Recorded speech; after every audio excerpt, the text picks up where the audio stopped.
would be so good as to be seated," Derek Saunders said in his firmest, no-nonsense voice. Up until a few days ago, Derek had been unaware he had a firm, no-nonsense voice. But then, up until a few days ago, he hadn't needed one. "I do hope you intend to be brief." Aunt Guinevere cast him a chastising look and seated herself in one of the surprisingly comfortable leather chairs at the far end of the unoccupied room the Lady Travellers' Society had appropriated for its use. Derek still had no idea how his great-aunt and her cohorts had managed to convince the Explorers Club to give them the use of not only a room to serve as an office, but a lecture hall as well, for a fee that was little more than a token. He suspected the elderly ladies wielded their late husband's prominence in the men-only club with the unflinching hand of an expert marksman. "We have members eagerly anticipating Gwen's lecture, Mr. Saunders," Mrs. Fitzhugh-Wellmore pointed out. "And it's rude to keep them waiting." Mrs. Higginbottom pressed her lips together in a disapproving line.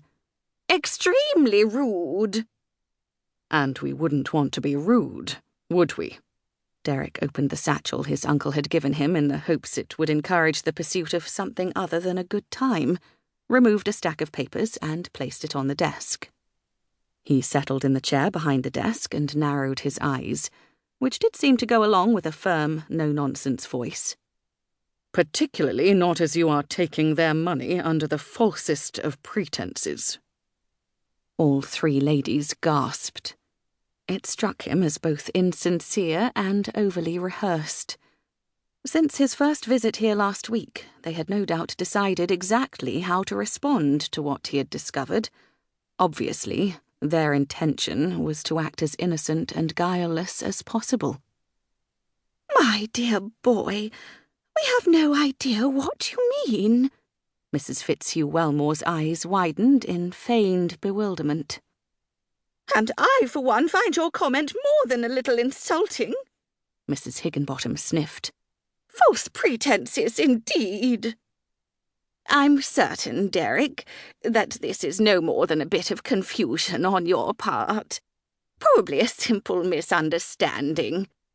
Aunt Guinevere favoured him with the sort of placating smile one would give a small boy, as if he were still 6 years old. "I'm confident it's easily cleared up." "I doubt that." He shuffled through the papers that detailed the workings of the Lady Travellers' Society to give himself and them a moment to prepare. The impressive stack included the membership roster, membership applications, proposed itineraries for members, the agreement with the Explorers Club, and several of the Society's brochures. Not that he hadn't rehearsed exactly what he planned to say, but practice was one thing. Coming face to face with these deceptively virtuous-looking creatures was something else altogether. Still, it couldn't be helped. Before his mother had left to travel the continent with his current stepfather, her third husband, more than a month ago, she had asked him to keep an eye on Great-Aunt Guinevere, her mother's sister, as the poor dear was getting on in years and, aside from her 2 lifelong friends, was quite alone in the world. Derek was one of Lady Guinevere's few living relations, and wasn't it his duty to make certain she was well? A duty, Mother had pointed out, that was not at all difficult and would go a long way toward showing he was at last accepting responsibility. And, at this particular juncture in his life, wouldn't he hate to appear irresponsible in any way?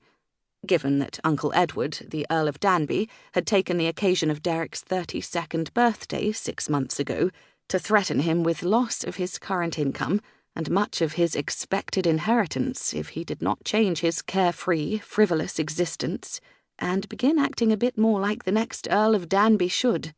Appearing irresponsible was the last thing Derek needed. Under other circumstances, it might well have been unfair for Mother to have played that particular card, but there was no denying she was right. Besides, how difficult could it be to make certain a sweet, elderly relative was well and comfortable? Derek rarely saw the older lady, and the depiction Mother had painted of a feeble, eccentric widow in failing health and mind had played on every sense of guilt he'd ever had. Mother had lied.